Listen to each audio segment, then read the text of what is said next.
और अब खबरों में बात करते हैं आगे बढ़ते हुए अगली खबर की, जो कि जुड़ी हुई है फिलहाल चुनावों से। महाराष्ट्र के चुनाव से जुड़ी हुई जानकारी आपको देते हैं। महाराष्ट्र का चुनाव दिलचस्प होता जा रहा है। इंडी गठबंधन में दरार जैसे ही स्थित हो गई है। अखिलेश यादव ने 5 सीटों के लिए तलवारें खींच दी हैं, तो दूसरी ओर एनडीए में टिकट के लिए अभी भी अदली बदली वाली राजनीति नजर आ रही है। भारतीय जनता पार्टी कुछ नेता शिंदे गुट वाली शिवसेना और अजित पवार वाली एनसीपी में शामिल हो गए हैं।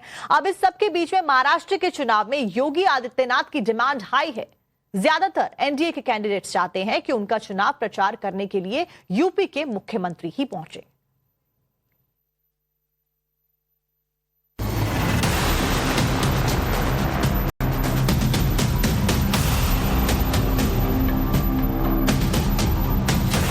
देश पुलिस चलती है तो गुंडे और माफिया थर-थर कांपते हुए दिखाई देते हैं।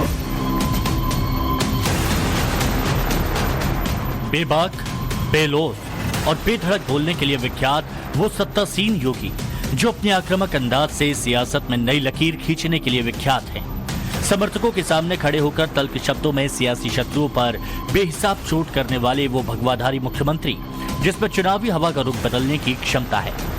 भगवा पार्टी के कोर एजेंडे की धुरी पर चुनाव में नैरेटिव सेट करने वाले वो नेता जिसके बयान पर सियासी सेंसेक्स ऊपर नीचे करता है। चुनाव के बीच वो योगी आदित्यनाथ मराठा लैंड पर ट्रेंड कर रहे हैं। महाराष्ट्र के चुनाव में यूपी के मुख्यमंत्री की जबरदस्त मांग है। जानकारी हमें बीजेपी से मिल गई है, उसके मुताबिक स्टार कैंपेनर्स की लिस्ट में योगी आदित्यनाथ की सबसे ज्यादा डिमांड है। जितने भी जो उम्मीदवार हैं उनकी पहली पसंद योगी आदित्यनाथ हैं। उत्तर प्रदेश के मुख्यमंत्री वो चाहते हैं कि योगी जो है वो उनके चुनाव क्षेत्र में आए और उनके लिए प्रचार करें, रैलियां संबोधित करें, जनसभा लें, लोगों से संवाद करें। इतने उम्मीदवारों का नाम का ऐलान कर दिया गया। उनमें से ज्यादातर जो उम्मीदवार हैं वो बीजेपी महाराष्ट्र कार्यालय में अपनी गुजारिश कर रहे हैं, अपनी रिक्वेस्ट पेश कर रहे हैं और इसके बाद में उनकी जो रिक्वेस्ट है वो दिल्ली की जो कमेटी है उसके सामने रखी जाएगी। दिल्ली की कमेटी इसके बाद योगी आदित्यनाथ के कार्यालय के साथ मिलकर उनका शेड्यूल बनाएगी और अपॉइंटमेंट्स जो है वो तय होंगे और उसके बाद में योगी आदित्यनाथ जो है वो महाराष्ट्र में आएंगे और महाराष्ट्र के अलग अलग इलाकों में, मुंबई में कई सारी रैलियों को, कई सारी सभाओं को धुआंधार अंदाज में, T20 अंदाज में जो है संबोधित कर सकते हैं। सिर्फ बीजेपी उम्मीदवारों की पहली पसंद नहीं बल्कि जानकारी ये मिल गई कि चाहे गठबंधन में उनकी जो सहयोगी दल है, शिंदे की शिवसेना हो या अजित पवार की एनसीपी हो, वे भी चाहते हैं कि अगर मौका मिले तो योगी आदित्यनाथ उनके चुनाव क्षेत्र में आके भी प्रचार करें। तीन बड़ी पार्टियां महाराष्ट्र में सत्तासीन हैं। शिवसेना के एकनाथ शिंदे मुख्यमंत्री हैं। एनसीपी के अजित पवार डेप्यूटी सीएम हैं। बीजेपी के देवेंद्र फडणवीस उप मुख्यमंत्री भी हैं और पूर्व मुख्यमंत्री भी। गडकरी महाराष्ट्र के हैं। राष्ट्रीय स्वयंसेवक संघ का मुख्यालय महाराष्ट्र में है।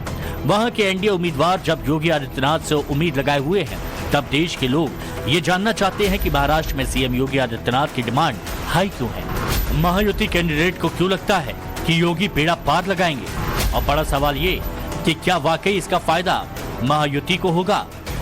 इन सवालों का जवाब जानने से पहले ये तस्वीर देखिए जो मुंबई की दीवारों पर टंगी थी चंद रोज पहले, जिसमें बीजेपी के कुंडलधारी मुख्यमंत्री की तस्वीर लगी है और पोस्टर पर उन्हीं के वो शब्द लिखे हैं जो उनके हार्ड हिंदुत्व वाली छवि की व्याख्या कर रहे हैं, जो योगी आदित्यनाथ को उनके सनातनी सियासत के आसरे महाराष्ट्र के चुनाव में आमंत्रित कर रहे हैं।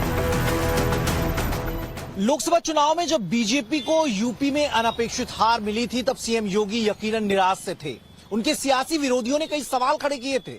यहां तक कि ऐसा दावा किया जाने लगा था कि योगी आदित्यनाथ का जादू अब खत्म हो चुका है। कुछ ऐसी तस्वीरें भी आई थी योगी की जिसमें वो उदास भी दिख रहे थे। लेकिन उसके बाद 2 राज्यों में हुए उपचुनाव में जो हुआ तब से योगी आदित्यनाथ फिर से 360 डिग्री पर खड़े नजर आ रहे हैं। यूं तो सीएम योगी ने लोकसभा चुनाव नतीजों के ठीक 40वें दिन अपने कार्यकर्ताओं को बूस्टर डोज देकर गियर चेंज कर दिया था, जब उन्होंने साफ, सरल, स्पष्ट शब्दों में समर्थकों से कहा था कि बैकफुट पर आने की जरूरत नहीं है। पर योगी का वो अंदाज, वो आत्मविश्वास, वो हिंदुत्व वाली सख्त बात दिखी थी 26 अगस्त को, जब उन्होंने बांग्लादेश के नाम लेकर वो कहा था जो भगवा राजनीति की नई पंच लाइन बन गई। राष्ट्र से बढ़कर के कुछ नहीं हो सकता, कुछ नहीं हो सकता। और राष्ट्र तब सशक्त होगा जब हम एक रहेंगे, नेक रहेंगे, तभी नेक रहेंगे। बटेंगे तो कटेंगे।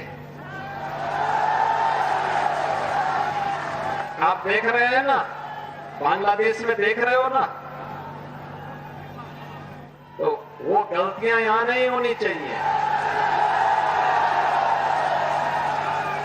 कटेंगे तो कटेंगे। इसी नारे के आसरे योगी को मुंबई में आमंत्रित किया गया और अब महाराष्ट्र बीजेपी के तमाम उम्मीदवार स्टार कैंपेनर के तौर पर योगी आदित्यनाथ को बुलाना चाहते हैं, अपने अपने इलाकों में उनकी रैली करवाना चाहते हैं। सूत्रों की माने तो कई उम्मीदवारों ने पार्टी नेतृत्व से गुजारिश की है, तो कुछ ने सीधे योगी के कार्यालय से भी संपर्क करना शुरू किया। बीजेपी एक बहुत ही लोकप्रिय नेता है और उनके आने से निश्चित रूप से हमें फायदा होगा। क्या वजह है कि योगी जी जो इतने हॉट फेवरेट? नहीं, वो वरिष्ठ नेता है और सक्षम नेतृत्व दिया है उन्होंने। देवेंद्र जी है, मोदी जी है, मोदी जी तो हमारे सर्वोच्च नेता है, योगी जी है, इन सब ने देश को एक नई ऊंचाई दी है। महाराष्ट्र के बीजेपी नेताओं की उम्मीदों की जड़ में है पिछले दिनों हुए हरियाणा और जम्मू कश्मीर में विधानसभा के चुनाव। यूपी के मुख्यमंत्री योगी ने जम्मू में 2 दिन प्रचार किया, जिसमें उन्होंने 11 विधानसभा सीट कवर की। अब परिणाम आया तो पता चला कि योगी ने जिन 11 सीटों पर अपनी बात पहुंचाई थी, उनमें से 10 सीटों पर बीजेपी जीत गई। मतलब जम्मू में योगी का स्ट्राइक रेट 90% था। जम्मू में योगी उपयोगी साबित हुए, बावजूद इसके वहां भगवा पार्टी सत्ता से दूर रह गई, लेकिन हरियाणा में हैट्रिक बनाने में कामयाब हो गई। इसमें योगी का योगदान कितना था उससे भी समझिए। इसी तरह हरियाणा में 14 जनसभाएं की, जिसमें 21 विधानसभा सीट कवर की गई। जब नतीजा आया तो इन 21 में से 14 सीटों पर बीजेपी के कैंडिडेट ने जीत हासिल की। मतलब जिस हरियाणा में चुनाव से पहले बीजेपी बैकफुट पर थी, वहां पर योगी का स्ट्राइक रेट 67% था। जाटलैंड में तो वो हुआ जो इतिहास बन गया। बीजेपी ने न सिर्फ हैट्रिक लगाई बल्कि पूरी ताकत से सत्ता में लौटी। जिस हरियाणा में भगवा लकीर खिंची है, वहां खड़े होकर यूपी के भगवाधारी मुख्यमंत्री ने अपने बंटने वाले बयान को अलग अलग एंगल से बार बार दोहराया। अगर हम बटे नहीं होते ना, तो न राम मंदिर टूटता, न जन्मभूमि कृष्ण जन्मभूमि पर कोई दूसरा गुलामी का ढांचा खड़ा होता, और नहीं देश को गुलाम होना पड़ता, कभी नहीं होता। और ये मजबूत और सुदृढ़ सरकार लाइए, जो कल तक राम मंदिर का विरोध कर रहे थे, कृष्ण जन्मभूमि का विरोध कर रहे थे, यही लोग सड़कों पर हरे रामा हरे कृष्णा का भजन गाते हुए दिखाई देते। हिंदुओं की एकजुटता के इस आह्वान ने जबरदस्त परिणाम दिया। योगी के इस मंत्र से बीजेपी ने इंडिया अलायंस की जातीय पॉलिटिक्स को फेल किया। राजनीतिक जानकारों की माने तो हरियाणा में मिली बीजेपी की जीत के तमाम फैक्टर्स में एक फैक्टर यह भी था, योगी की हरियाणा में अच्छी खासी डिमांड थी। उन्होंने ध्रुवीकरण वाला एजेंडा चला।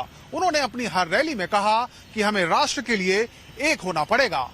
लोकसभा चुनाव में जाति और संविधान का जो फैक्टर था वो धराशायी हो गया और बीजेपी की बम्पर जीत हुई। हरियाणा चुनाव ने योगी का भी हौसला बढ़ा दिया। वो फिर से उसी आत्मविश्वास से भरे हुए हैं जो पहले थे। हरियाणा वाली जीत दोहराने के लिए महाराष्ट्र में योगी की डिमांड हाई है। हालांकि इसकी वजह सिर्फ इतनी भर नहीं है। उनकी हार्ड हिंदुत्व लाइन के अलावा दूसरी बड़ी सच्चाई ये है कि योगी आदित्यनाथ का कद राष्ट्रीय स्तर का हो चुका है।